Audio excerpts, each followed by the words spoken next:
Kongjian Yu was, I believe, the greatest landscape architect of his time. So I was greatly saddened by the news that he died at the age of 62 when the small plane in which he was travelling crashed in Brazil in September 2025. This is what I admire about Kongjian. He understands, as few others do, the real nature of landscape architecture.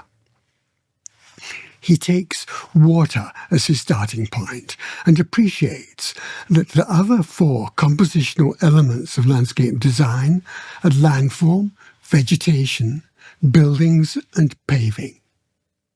His worldview draws on both Eastern and Western culture, inspired by the genius of the place. From Chinese culture, he draws many things. They include a special appreciation of nature, including a love of the colour red and all the associations of peach blossom. This is integrated with ideas from the Western tradition of landscape architecture. From Loudon and Paxton, he draws an enthusiasm for public walks, public parks, and urban design.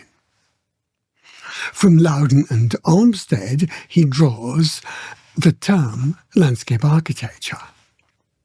From Geddes and McHarg, he draws the technique of using extensive survey and analysis layers to make even small interventions in cities. Many of these points can be seen in his account of the Red Ribbon Project in Qinhuangdao. I did a blog post about this in 2012, which Kongjian refers to at the end of a lecture given to the Harvard Graduate School of Design. He attributes the Bigfoot idea to me, and I attribute it to him, and I'm pretty sure I'm right. Here's the clip. As the last case I want to show you is that it's minimal intervention. It's called a red ribbon.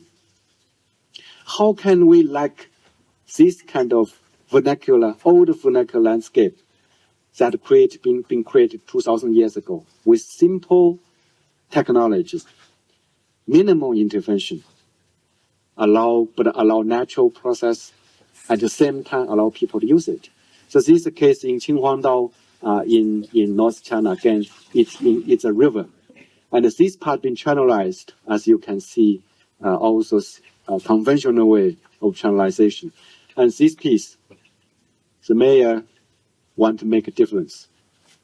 So we visited the site. The site is, ecologically very, very healthy, diverse, but also dirty. It's a deserted area. It's a former agricultural site, so you can see all these remnants of these irrigation systems and all these wild native growths like that. Inaccessible, unsecure, unsafe. And normally people doing like that. That's what they have done at the lower reach of the river. As you can see, the conventional way in China, channelize it and beautify it. But our approach is that minimum intervention to keep everything as it is, even the terrain, even the seedlings, this old wild grass, but clean it, make it clean, and put one urban element which integrate all the urban necessary things, the seating, the lighting, boardwalk, integrate into this 500-meter long fabric, like this, you see. A boardwalk, seating, lighting, and planting even, planters. There are samplings of these local species for environmental interpretation. And you can see the Google Earth, It's built, in Google Earth, it's built, 500-meter long. By the way, it's been named by the Condé Nast Traveler as one of 7 new architectural wonders. you bet.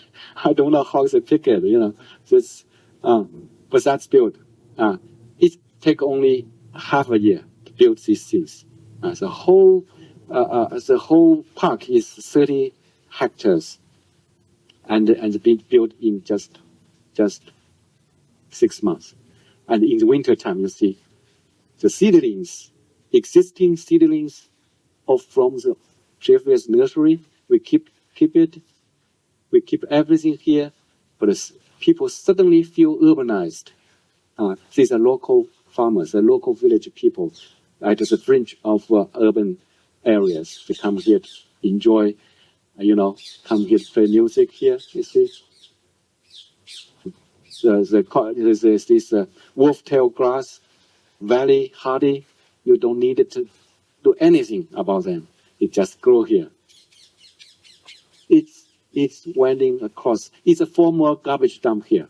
So we just put all this wild grass back and this wandering red ribbon enjoys the sunset, so surrounded by this wild grass and the people, there's 2 kids just sleeping, lying on their bed.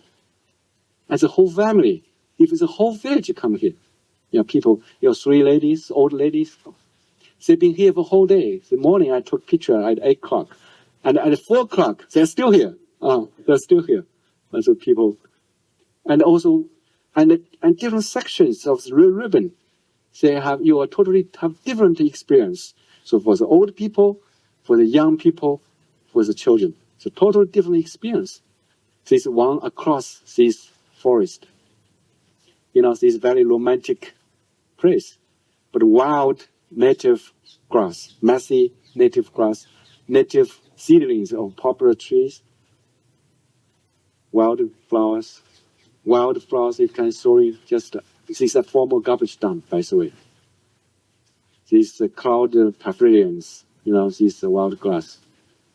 And this is a former irrigation ditch.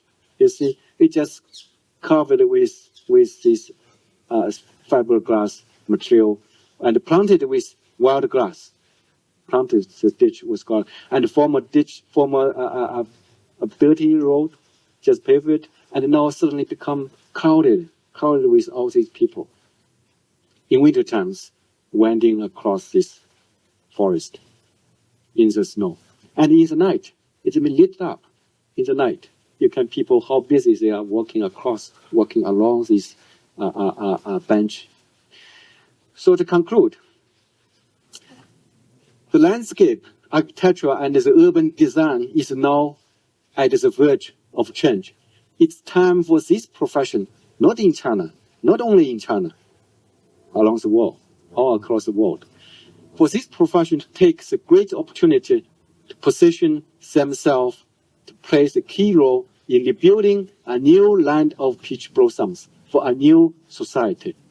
That's old China had sacred landscape protecting the land of peach blossom.